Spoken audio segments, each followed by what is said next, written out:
Светото крштение представува света тајна во која што се добива нов член во православната христијанска црква. Тоа е една од 7 свети тајни и представува врата кон православието.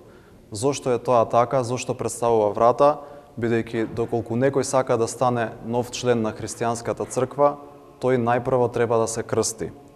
Тоа е така востановено уште во самите почетоци на христијанството, кога Господ Исус Христос им дал заповед на своите ученици, светите апостоли: одете и научете ги сите народи, крштевајќи ги во името на Отецот и Синот и Светиот Дух. На тој начин Господ Исус Христос им оставил аманет на светите апостоли како да пристапуваат кон верниците и кон оние кои што ќе бидат нови членови на христијанската црква. Светото крштение уште од најстари времења се применувало со тоа што најнапред било потребно да се во црковат, односно да се поучат новите членови кои што ќе дојдат во христијанската црква. Односно, тие се нарекуваат катехумени или пак тоа значи оние кои што се воведуваат во христијанството. Тоа се нови членови во црквата кои што најпрво одреден период, некогаш тоа траело со месеци, некогаш со години, требало да присуствуваат до одреден момент на богослужението, исто така да слушаат проповеди и поуки од нивните проповедници, за на крај да можат да го примат светото крштение и да станат нови членови на христијанската црква. Ние тоа го нарекуваме врата кон православната црква, затоа што само на овој начин може да се стане нов христијанин, односно нов православен верник. Човекот при крштението умира за гревот или умира за грешниот живот, но се раѓа во нов човек, односно на некој начин воскреснува. Тоа всушност и представува крштението очистување од гревовите. Ние, како личности, пред се, сите сме наследници на првородниот грев од нашите прародители Адам и Ева, и со крштението ние доаѓаме до очистување од првородниот грев, значи до очистување на нашата грешна човекова природа, но и до очистување од сите гревови кои што дотогаш човекот ги има направено. Така што на тој начин човекот се очистува и затоа велиме дека умира за грешниот живот, но се раѓа за нов, чист духовен живот. Тоа не значи дека со самото крштение нам ни се простуваат сите гревови и ние понатаму во нашиот живот треба да грешиме, да продолжиме со истите постапки и дела, туку напротив треба да се трудиме да бидеме подобри христијани и да ја чуваме верата онака како што ни ја оставил Господ Исус Христос и неговите следбеници, светите апостоли. Праобраз на животот или пак праобраз на светото крштение е оној настан кој што се случил со Господ Исус Христос во реката Јордан, кога тој бил крстен од страна на светиот крстител Јован Претеча. Него го нарекуваме Претеча затоа што тој е претходник на Господ Исус Христос и неговата должност на некој начин била да го подготви патот на Спасителот или на Месијата, односно патот на Господ Исус Христос. Затоа тој започнал прв символички да го употребува крштението како очистување преку измивањето во реките, но тоа е еден вид на праобраз или пак слика на Христовото крштение кое што потоа следувало. На тој настан, кој што денес го празнуваме на празникот Водици, што се случил во реката Јордан, Господ Исус Христос дошол кај свети Јован Претеча со цел да биде крстен од него и на тој начин да му покаже на светот дека само со крштението може да се стане нов член на црквата. На почетокот можеме да споменеме дека крштението се извршувало во надворешни услови, односно во реки и одредени други места каде што имало вода, додека пак со текот на времето низ вековите во православната црква дошло до една традиција во која што крштението се извршува внатре во храмовите или пак во посебни места кои што ги нарекуваме крстилници. Значи со текот на времето низ историјата како се менувале условите, така и се прилагодувале свештените лица на кој начин и каде да извршат таа света тајна. Што се однесува конкретно до самата света тајна крштение, таа се извршува со чиста вода,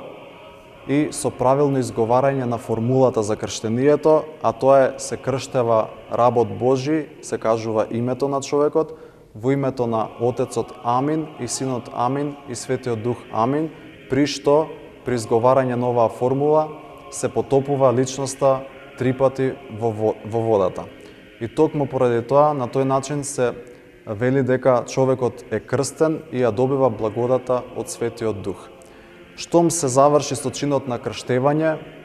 веднаш следува втората света тајна, а тоа е светата тајна миропомазание, при која што со свет елеј се помазува телото на новата личност, која што влегла во православната вера, која што туку е крстена, и тоа се прави со цел да се добие на тој начин благодата од Светиот Дух, затоа што тука го добиваме тој дар од Господ, односно од Светиот Дух, а тоа е благодата. Веќе кога некој човек ќе биде крстен, тој влегува во православната црква и како нов член ги ужива сите права, но и сите обврски или должности кои што ги има кон православната црква. Тука, кога веќе го спомнуваме начинот на крштевање, вреди да се напомене и моментот дека во крајни случаи, доколку нема свештеник, а станува збор за критични ситуации кога може да станува збор за новороденче или пак за некој човек кој што од нешто боледува, а сака да биде крстен и не сака така да почине,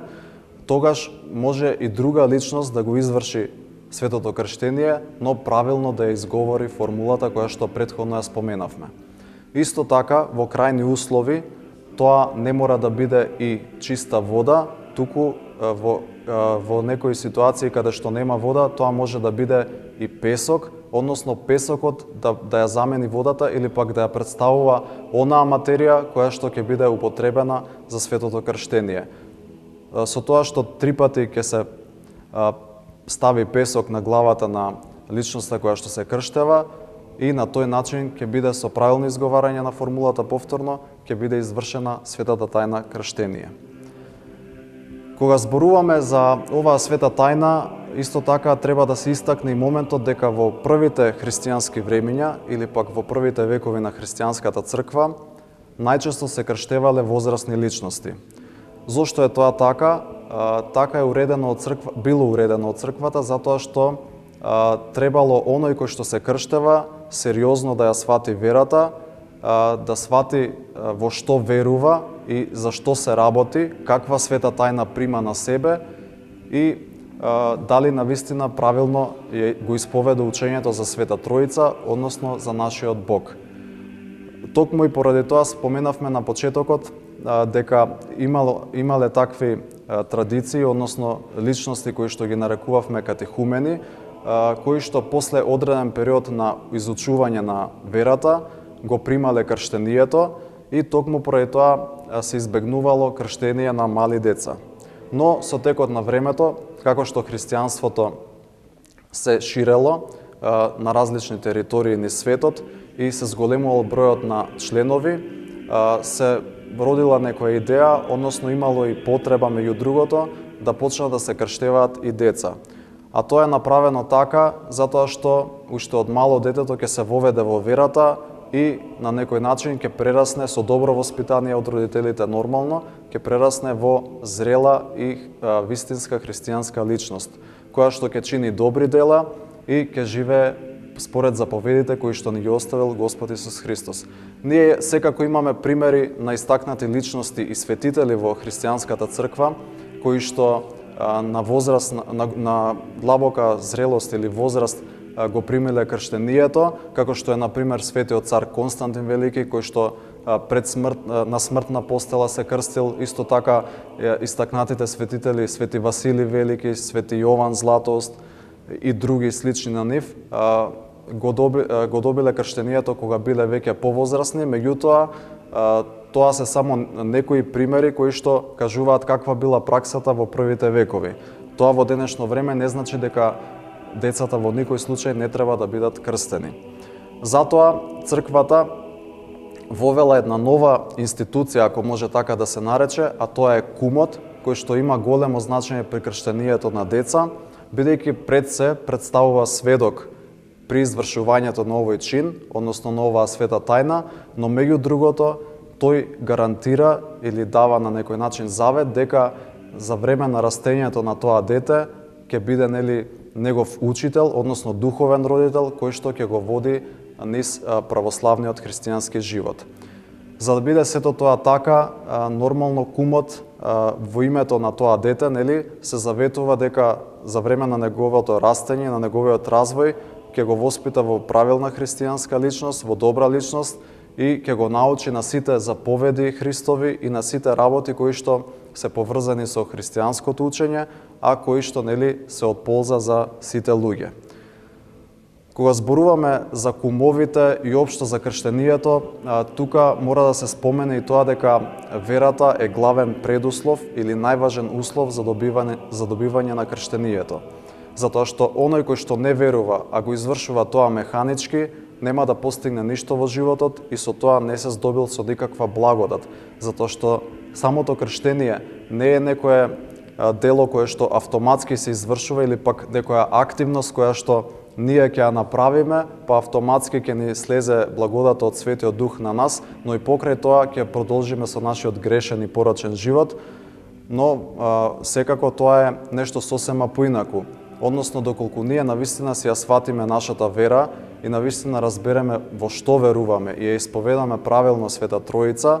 односно нашиот Господ, само тогаш и на тој начин, преку очистен живот и духовен подобар раст во христијанството, можеме да дојдеме до вистинската смисла на крштенијето, а откако ќе го примеме самото свето крштение, тогаш и ќе можеме да ги примаме и другите свети тајни кои што во црквата се на број 7. Исто така, може да се спомене и моментот дека имаме примери од светите отци кои што велат дека крштенијето, кога се случува кај децата, на некој начин им се дава семе, како што се положува или се фрла семе на добра почва со цел таа по одреден период да роди добри плодови. И токму поради тоа и кај децата кога се крштеваат во мала или во рана возраст, им се фрла или им се дава тоа семе на христијанската вера, кое што треба да ги храни со христијански добродетели и на тој начин тие кога ќе пораснат да дадат добар плод, односно да прераснат во вистински христијански верници. Како што спомнавме и пред малку, во однос на праксата која што имале нашите предци, односно христијаните во првите векови, може да го кажеме и тој момент дека не практикувале често крштевање, како што го имаме тоа денес, односно во било кој ден од годината, туку тоа го правеле само на поголеми празници. Пред се може да се истакне дека тоа бил празникот Великден, кој што се славел на торжествен, односно свечен начин, како што тоа се прави и денес. Меѓутоа, на тој ден и се собирале сите катихумени, односно сите кои што се поучувани во верата, со цел да го примат светото крштение и токму на тој празник се извршувала и таа света тајна. Меѓу другото, тие се радувале заедно со останатите членови кои што веќе биле членови на христијанската црква и сите заедно нормално тука го прославувале нивното крштевње, односно влегување во христијанството, и после тоа следувало причестување со светите Христови тајни, односно причеста која што ние ја примаме во православната црква до ден денес на секоја литургија, односно на секоја служба. Како што спомнав и пред малку, после крштенијето веднаш следува и светата тајна миропомазание, а тоа е всушност ништо друго, туку примање на благодата од Светиот Дух, без која што ние не би можеле да постоиме или пак да функционираме како вистински православни верници. Токму поради тоа, слушајќи ги советите од светите отци и читајќи го Светото Писмо, Евангелијата и сето она кое што ни е оставено како аманет од нашите предци, односно од учителите на црквата, ние на тој начин треба да се раководиме и читајќи ги тие нивни заповеди кои што се оставени и протолкувани од нивна страна, на тој начин да напредуваме во духовниот живот, односно да напредуваме во нашиот православен христијански живот како вистински православни христијани.